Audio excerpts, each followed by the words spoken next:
My name's Peter Grothe, and I teach.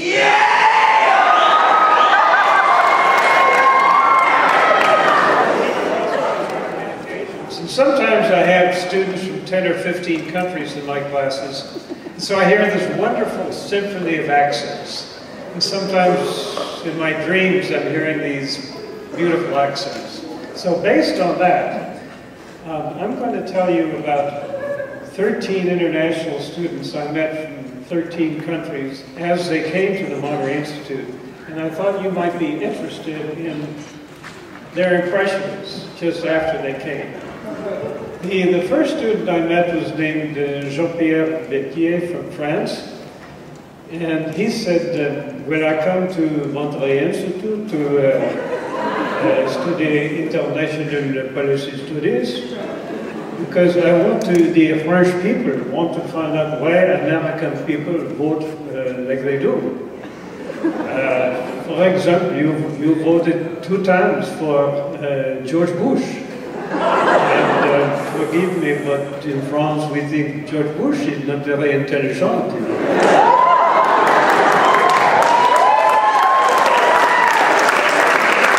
And then the Republican Party, they nominated a lady who was, they say, très fou. I understand French. A little crazy, Sarah Palin, to be vice president. And we think that is really crazy. But last time you did much better. You voted for President Obama, very très bon, très bon. And then the next student I met, actually was an American from New York, named Joe. He said, my name's Joe, and I'm here to study translation and interpretation.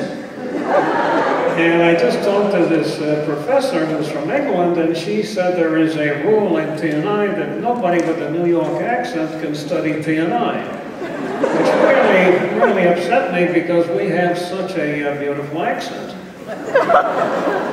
And then there's this student who just came from England, also TNI, and he said, in fact, you know, I think the English accent, the New York accent is absolutely shocking. It is, in fact, you see, atrocious. In fact, the 2 worst accents in English in the world are New York and Australia. And there happens to be right over here, another student from Australia. He said, the Australian accent, right, is the best in the world. And then the English fellow said, well, it's so good that both of you have come here to listen to me and listen to proper English is spoken. You can learn a lot. And then moving on, he was a new German student.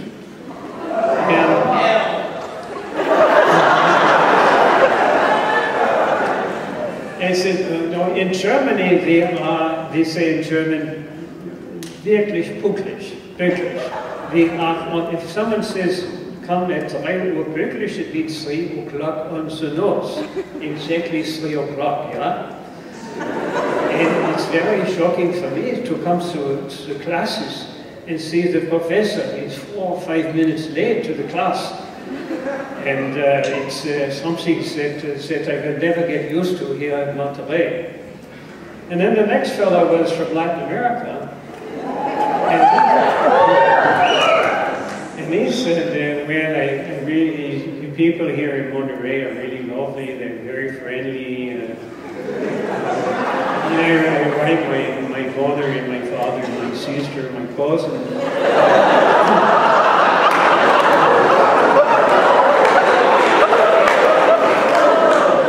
How friendly the people here are.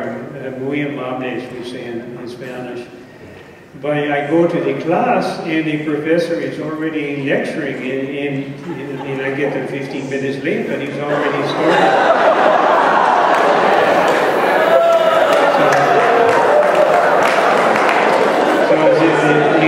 The German student and I, we don't agree.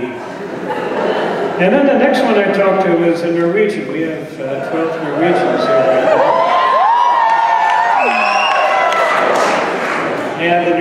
said, you know, in Norway we love to go away cross-country skiing. And on Sunday we ski about 50 kilometers back and forth to the Hytte, and it's a wonderful thing. It's much better than playing, you know, cards or something. And the recruiter from the Monterey Institute told me there's wonderful cross-country skiing in Monterey.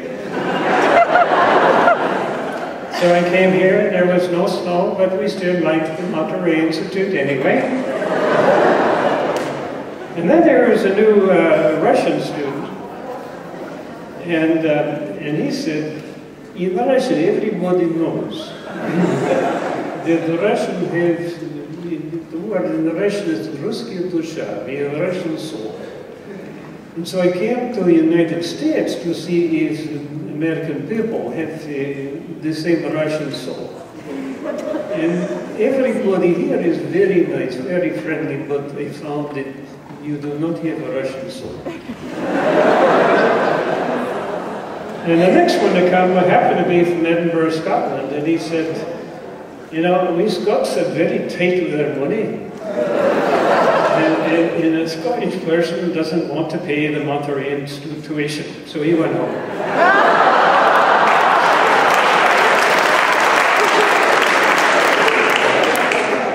And then there was an Irish fellow named Patrick.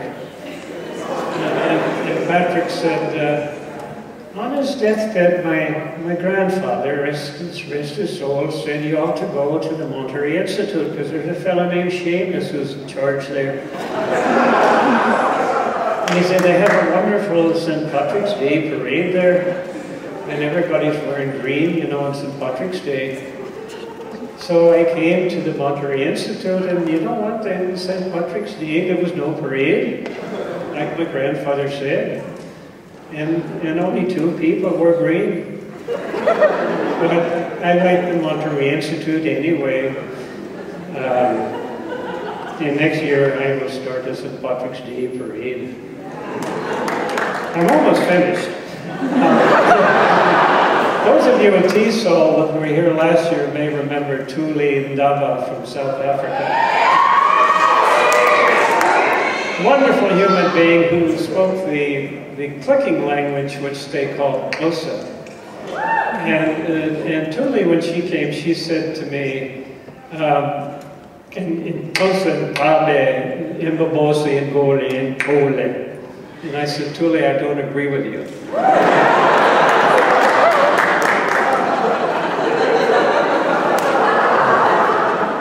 And then here was a new Indian student. And he said, you know, in India we are very proud to have an Indian president of the Monterey Institute. And anybody whose name is Sundar Ramaswamy, you know that he is Indian. And we Indians love to eat Indian curry. And I went to the cafeteria, they do not have Indian curry, and the Indian students are very upset about this. So I have an appointment with the president to talk about getting Indian curry to your cafeteria. And the last one is a Japanese student named Toshi.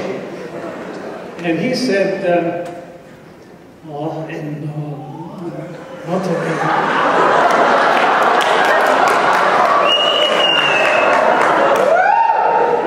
recruiter from Monterey Institute came to Japan. Said, Japanese, Tehran, very easy, very easy. So I came to Monterey Institute, and Japanese Tehran,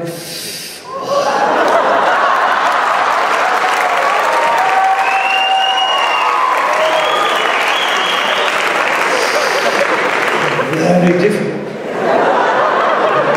Japanese Tehran, very different.